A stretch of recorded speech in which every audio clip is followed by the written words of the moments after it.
What's happening in China. While the world's cameras flashed and the headlines gushed over that picture-perfect handshake between Xi Jinping and Donald Trump, a very different drama was unfolding, not in Seoul or Washington, but deep inside the guarded powers and power chambers of Beijing.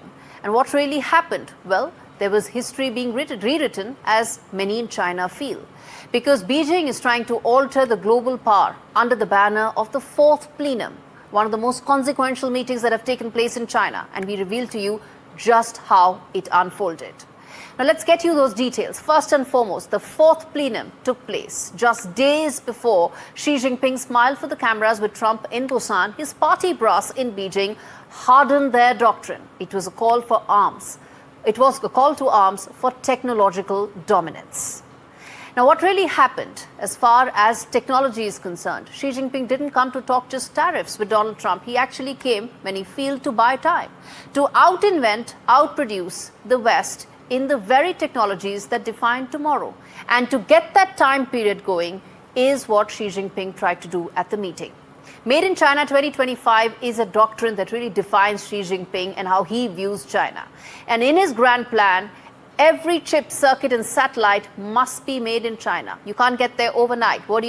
You try and negotiate with Donald Trump on several other aspects of discussions and find the enough window of time to be able to do that. Next, what followed, many feel, is that Chinese industries, funds and even research labs are now being rewired for that one goal, which is that there should be complete independence from the American system. Which is why, viewers, the October 20 to 23rd plenum had a warning as far as China's elite is concerned. And that was very clear, which was age of cooperation has now made for an era of confrontation and no compromise. As far as Donald Trump is concerned, it looked perfect as far as those photos are concerned. But many feel American negotiators were talking truce at a time when Beijing is actually talking about techno-military supremacy.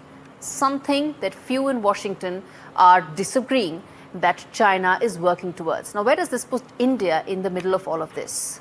India is a democracy, markets are thriving, moral compass dictates and could actually dictate the Indo-Pacific.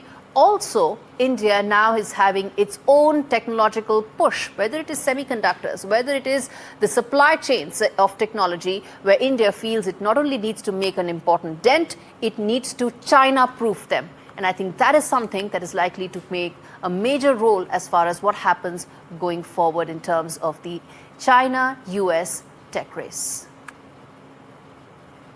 Well, viewers, shifting focus, the next time you see that handshake, do remember, in the corridors of global power, diplomacy is often a mask and silence roars louder than even the most thunderous applause. At APEC 2025, the world blinked, but China didn't, and that needs to be kept in mind.